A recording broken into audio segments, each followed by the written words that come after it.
Hello everyone, स्वागत है आप सभी का आज के इस सेशन में। यहाँ पे हमने 20 क्वेश्चंस जनरल अवेयरनेस के लिए रखे हैं। यहाँ पे करंट अफेयर्स का क्वेश्चंस भी होगा प्लस जीके जीएस का क्वेश्चंस भी यहाँ पे है।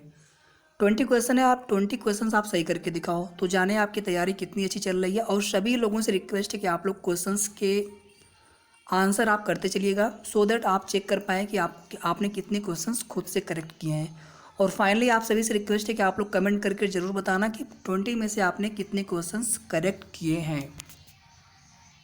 हिंदी और इंग्लिश दोनों ही लैंग्वेज में आपको यहाँ पे क्वेश्चन पेपर अवेलेबल होगा। सो बिल्कुल आप कंफर्टेबल रहेंगे, किसी को कोई प्रॉब्लम नहीं होगी। ओके, स्टार्ट करते हैं। फर्स्ट क्वेश्चन यहाँ पे देखो आप, बैंक दर का अर्थ है, बैंक रेट मीन्स।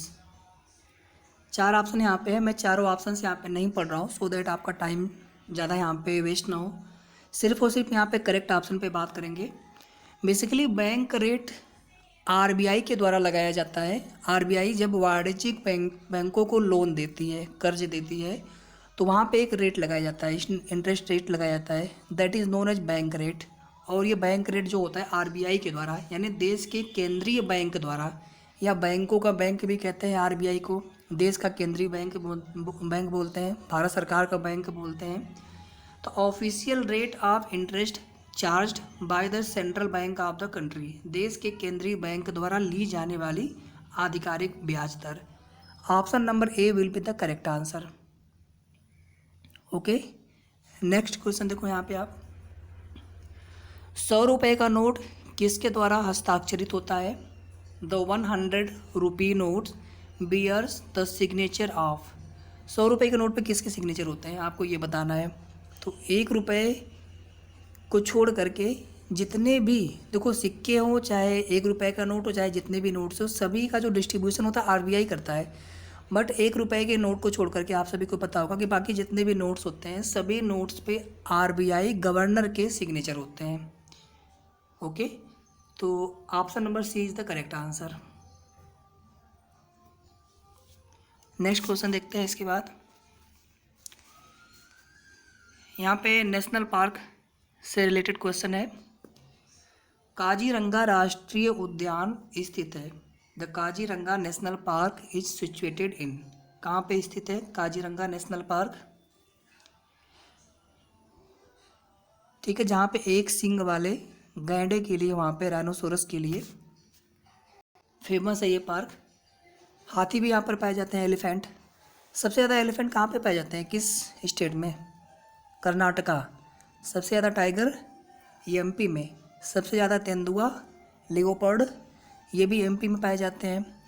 एमपी को टाइगर स्टेट भी बोलते हैं। टोटल कितने हैं नेशनल पार्क हमारे देश में, और सबसे ज़्यादा नेशनल पार्क किस यूटी या किस स्टेट में है? अगर आपको पता तो आप लोग कमेंट करके ज़रूर बता सकते हैं। यहाँ पे हमारा करेक्ट आंसर हो जाएगा, Assam. D is the correct answer. Kaziranga राष्ट्रीय उद्यान असम राज्य में, असम स्टेट में स्थित है। ओके, नेक्स्ट क्वेश्चन देखो आप। यदि आरबीआई नकद कोषानुपात को घटा दे तो साख सर्जन पर क्या असर होगा? If RBI reduces the cash reserve ratio what will happen to the credit creation? देखो इसको बोलते हैं CRR, एक SLR भी होता है, दोनों आप थोड़ा सा समझ लो यहीं पे, बहुत अच्छा ये टर्म है। CRR मतलब होता है कि बैंकों को अपना एक मिनिमम जो है अमाउंट आरबीआई के पास रिजर्व रखना होता है, आरबीआई उस पर कोई इंटरेस्ट नहीं देती है। इसी तरह से SLR का मतलब होता है कि बैंकों को अपने टोटल जो उनका रेवेन्यू होता है, कैपिटल होता है, उसका एक कुछ अमाउंट, एक जैसे CRR 4% है, इसी तरह से SLR ये आरबीआई इसको डिसाइड करता है। ओके, तो उतना जो परसेंटेज अमाउंट है उनको अपने पास सुरक्षित रखना होता है बैंकों को, वो होता है SLR। और जो आरबीआई के पास रखा जाता है बैंकों के द्वारा वो होता है CRR। ओके, तो अगर CRR, अगर यहाँ पे आरबीआई घटा देता है नकद कोषानुपात, कैश रिजर्व रेशियो, तो इससे क्या होगा? बैंकों को अपने कम पैसे आरबीआई के पास रखने होंगे, मतलब बैंकों के पास ज़्यादा पैसे आ जाएंगे। ज़्यादा पैसे आ जाएंगे तो बैंक जो है ज़्यादा लोन दे सकते हैं। साख सर्जन का मतलब ही होता है क्रेडिट क्रिशन, यानी लोन देने की क्षमता। ग्राहकों को, कस्टमर को लोन देने की क्षमता, उसी को बोलते हैं क्रेडिट क्रिएशन, साख सर्जन बोलते हैं। तो अभी आपके पास ज़्यादा पैसे रहेंगे तो आप ज़्यादा लोन दे सकते हैं ना। आपको आरबीआई के पास कम पैसे रखने होंगे, आपको नकद कोषानुपात घटा दिया गया है आरबीआई के द्वारा, यानी आपको कम पैसे रखने हैं। सपोज दैट 4% से 3.5% कर दिया गया, 3% कर दिया गया, तो आपके पास ज़्यादा पैसे बच जाएंगे ना। तो यहाँ पे सीधे सीधे आपका आंसर क्या हो जाएगा, करेक्ट आंसर बढ़ जाएगी, it will increase. B is the correct answer. I hope आप सभी को ये क्वेश्चन समझ में आ गया होगा अच्छे से। कोई भी अगर आपको डाउट लगे आप तुरंत कमेंट करके पूछ सकते हैं। फिर देखो, निम्न में से कौन सी हिमालयी नदी तंत्र की नदियां हैं? Which of the following are rivers of the Himalayan river system, यानी हिमालय से जो नदियां निकलती हैं।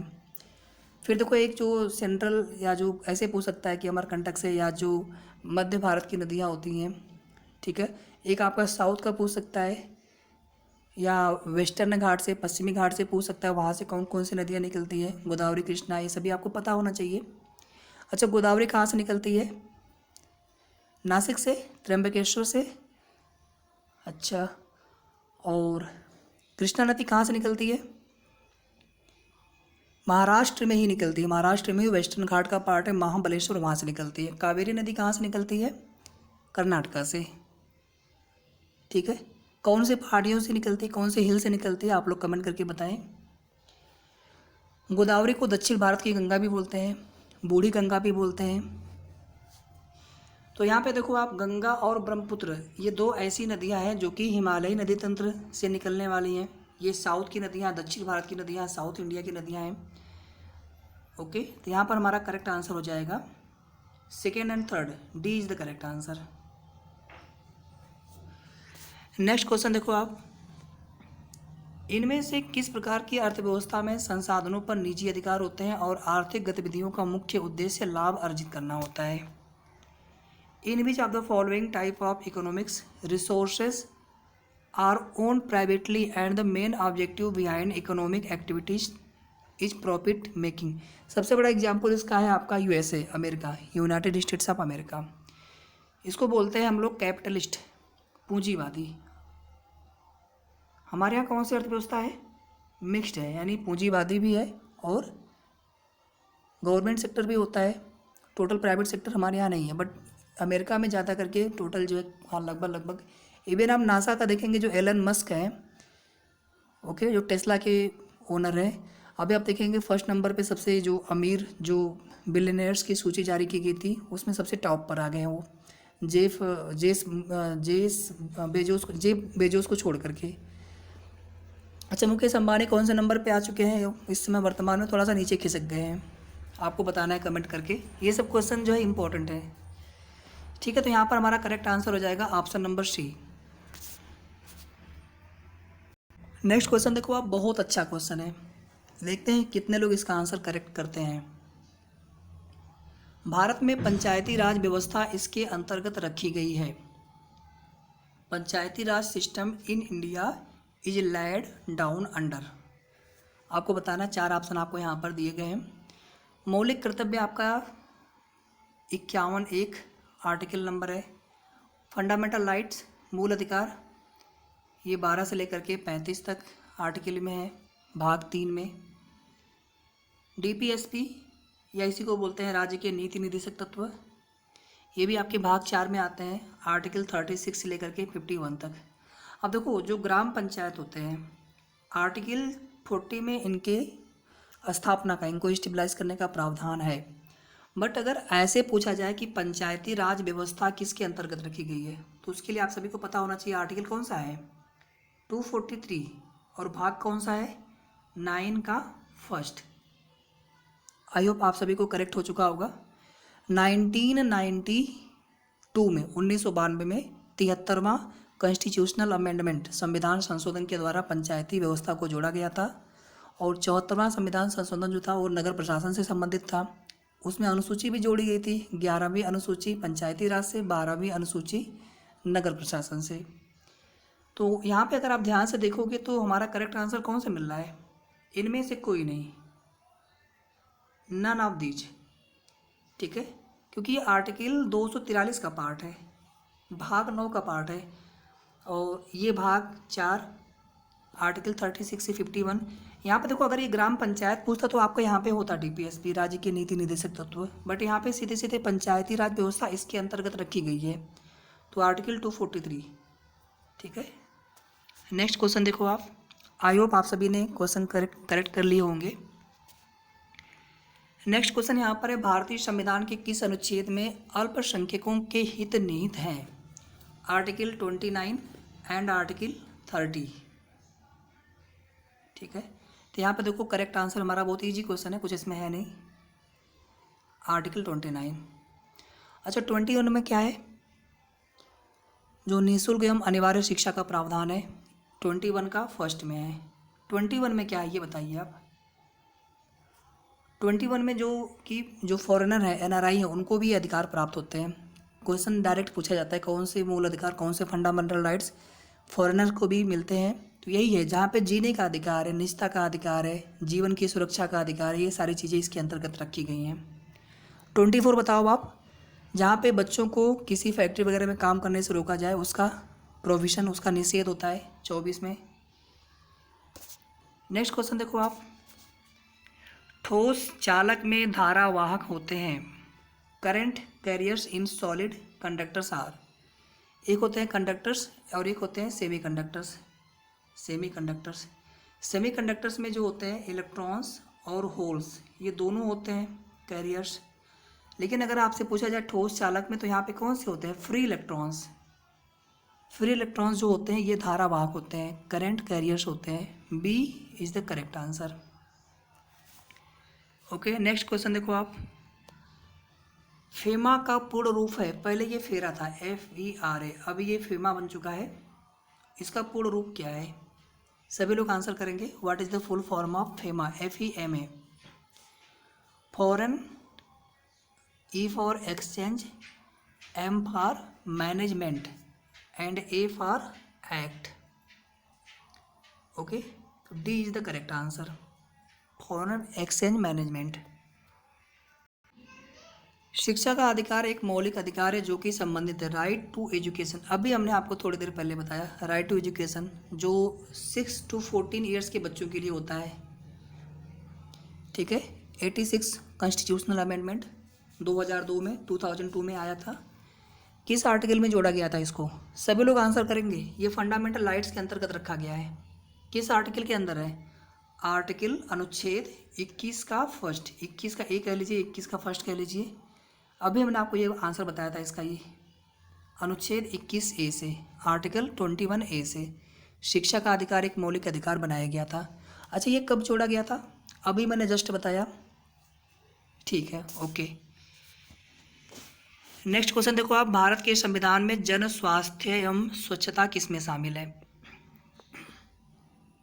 The public health and sanitation is included in constitution of India in, राज्य सूची में, स्टेट लिस्ट में। ठीक है, अनुसूची 7, इसमें क्या है? संघ सूची, राज्य सूची, समवर्ती सूची, यूनियन लिस्ट, स्टेट लिस्ट और कॉन्करेंट लिस्ट, ये तीनों लिस्ट इसके अंतर्गत आते हैं। सब में कितने कितने विषय हैं आपको ये भी पता होने चाहिए। तो पुलिस, स्वास्थ्य, स्वच्छता, ये सभी जो होते हैं राज्य सूची में आते हैं। सी यहाँ पर हो जाएगा करेक्ट ऑप्शन। नेक्स्ट क्वेश्चन है, निम्न में से किसने संविधान सभा में उद्देश्य प्रस्ताव रखा? Who among the following move the objective resolution in the constituent assembly? जब पहली बैठक हुई थी संविधान सभा की, कैबिनेट मिशन आप सभी को पता होगा, माउंटबेटन योजना, माउंटबेटन प्लान, जो कि भारत को डिवाइड करना था, हिंदुस्तान को 2 पार्ट में, भारत और पाकिस्तान में। तो ये कैबिनेट मिशन के अंतर्गत जब संविधान सभा का गठन किया गया था, संविधान सभा कॉन्स्टिट्यूएंट असेंबली बनाई गई थी, तो उसकी जो पहली बैठक हुई थी 9 दिसंबर 1946, इसमें सच्चिदानंद सिन्हा अस्थायी प्रेसिडेंट अध्यक्ष बने थे इसके। फिर उसके बाद 11 दिसंबर 1946 डॉक्टर राजेंद्र प्रसाद अस्थायी अध्यक्ष बने थे। ओके, उसके बाद 13 दिसंबर 1946 इसमें एक उद्देश्य प्रस्ताव रखा गया था, ऑब्जेक्टिव रिजोल्यूशन रखा गया था, और यही जो उद्देश्य प्रस्ताव था ये क्या बना आगे चल करके? प्रस्तावना बना। ठीक है, प्रस्तावना बना संविधान का, हमारे कॉन्स्टिट्यूशन का, इसको किसने प्रस्तुत किया था? जवाहरलाल नेहरू ने। C is the correct answer. Next question देखो आप, संतरे में बहुतायत में होता है, ऑरेंज कंटेन्स एबंडेंस ऑफ। संतरे में क्या पाया जाता है बहुतायत में? Vitamin C. बहुत आसान सा करेक्ट आसान सा आंसर यहाँ पे है। ठीक है, कुछ क्वेश्चन यहाँ पे थोड़ा इजी है, कुछ क्वेश्चन मॉडरेट है, कुछ क्वेश्चन अच्छे हैं, हार्ड है। देखो एक चीज़ आप ध्यान देना, जैसे कोई भी सब्जियाँ वगैरह होती है, जब उनको हम धुल देते हैं पानी से अच्छे से, तो उसमें से कौन सा विटामिन निकल जाता है? ये क्वेश्चन भी पूछा गया है। विटामिन सी ही उसका आंसर होगा। कच्चे आम में कौन सा विटामिन होता है? Vitamin C. और पके आम में विटामिन ए, वो भी प्रचुर मात्रा में। पके आम में सबसे ज़्यादा विटामिन ए होता है। अब आप बोलेंगे पपीते में होता है, कैरेट में होता है, गाजर में होता है, पके आम में सबसे ज़्यादा होता है।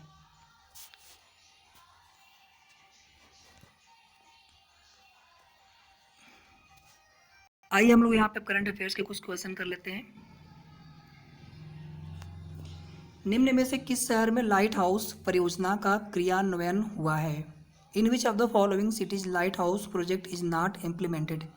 एक रिक्वेस्ट है आप सभी से कि आप लोग वीडियो को सभी लोग जरूर लाइक कर दीजिएगा और आप लोग रेगुलर वॉच करिए। सभी लोगों से मैं बोल रहा हूँ, सभी लोगों से रिक्वेस्ट है। और कुछ अगर आपके सजेशन हो आप लोग उसको भी बताइए। सभी लोग चैनल को भी ज़रूर सब्सक्राइब कर लेना जिन साथियों ने अभी तक न किया हो। वीडियो को सभी लोग जो है शेयर भी कर देना आप फ्रेंड्स में, ग्रुप्स में। इसके अलावा देखो जो आपके लिए मैंने पेज बना रखा है DRDO MTS के लिए प्रिफरेबली, आप लोग उसे भी ज़रूर लाइक और फॉलो कर लेना। तो यहाँ पे देखो पटना, चेन्नई, अगरतला, रांची 4 ऑप्शन दिए गए हैं। तो यहाँ पे कुछ सिटीज़ में लाइट हाउस परियोजना का अभी क्रियान्वयन हो चुका है, कुछ जगह अभी चल रहा है। तो इसमें आप देखेंगे ये भी करंट का क्वेश्चन है, यहाँ पे तो भी हो चुका है बट यहाँ पे भी नहीं हुआ। तुम्हारा करेक्ट आंसर यहाँ पे हो जाएगा पटना। ठीक है। कौन सी भारतीय दूरसंचार कंपनी विश्व की 5वीं सबसे मजबूत ब्रांड है? Which Indian telecom company is world's 5th strongest brand? बिल्कुल सिंपल सा क्वेश्चन है, सभी को पता होगा, रिलायंस जियो। अच्छा, अगर सॉफ्टवेयर कंपनी में पूछा जाए सबसे मजबूत ब्रांड इंडिया का कौन सा बना है, बता सकते हैं आप लोग? TCS, Tata consultancy services. संयुक्त राष्ट्र की कोवैक्स योजना के अंतर्गत कोविड-19 की मुफ्त वैक्सीन पाने वाला पहला देश कौन सा है? Which is first country to get free कोविड-19 vaccine through the COVAX scheme of United Nations. तो एक चीज़ तो यहाँ पे ये पता चल गया कि जो कोवैक्स स्कीम है ये यूनाइटेड नेशंस के द्वारा चलाया गया है। और एक अफ्रीकन कंट्री है जो है घाना, उसका नाम है। यहाँ पे करेक्ट आंसर हमारा घाना हो जाएगा। Ghana is the first country to get free कोविड-19 vaccine through the COVAX scheme of United Nations. संयुक्त राष्ट्र की कोवैक्स योजना के अंतर्गत कोविड-19 की मुफ्त वैक्सीन पाने वाला पहला देश है विश्व का। फिर नेक्स्ट क्वेश्चन देखो आप, BOLD bold bamboo oasis on land in drought, एक परियोजना है, एक प्रोजेक्ट है। Was recently launched from which state in India, किस राज्य में, भारत के किस राज्य में शुरू किया गया है बोल्ड योजना को? Bamboo oasis on land in drought, Rajasthan. Rajasthan, C is the correct answer. Current का ही क्वेश्चन यहाँ पे मैंने ले रखा अभी तक। भारत का वह कौन सा प्रथम राज्य है जहाँ end to end E cabinet प्रणाली लागू की गई है? Which state in India is first state to implement an end to end E cabinet system? यानी वहाँ पे जितने भी जो कैबिनेट की संबंधित जो भी चीज़ें होंगी उसको इलेक्ट्रॉनिकली, ठीक है, डिजिटली उसको वहाँ पे इम्प्लीमेंट किया गया है। तो कौन सा स्टेट है वो? हिमाचल प्रदेश। ठीक है, ये फर्स्ट स्टेट हो गया आप इंडिया का। इसके अलावा और भी राज्यों में इस तरह की स्कीम लागू किए जाएंगे। नेक्स्ट क्वेश्चन यहाँ पे हम लोग करंट अफेयर्स का ही कर लेते हैं, बाकी हम GK GS अगले वीडियो में इंक्लूड करेंगे, देख लो आप। और ये आज के सेशन का लास्ट क्वेश्चन है। 20 क्वेश्चन ही हम यहाँ पे करेंगे और आप लोगों को कमेंट करके जरूर बताना है कि कितने क्वेश्चन आपने करेक्ट किए। किस भारतीय मंत्रालय द्वारा हाल ही में 2019-20 के लिए UDISE प्लस शुरू किया गया? Which Indian ministry recently launched UDISE plus for 2019-2020? तो किस मिनिस्ट्री की ये योजना है, किस मंत्रालय की योजना है UDISE plus? Ministry of education, okay, D is the correct answer, शिक्षा मंत्रालय, मिनिस्ट्री ऑफ एजुकेशन शिक्षा मंत्रालय।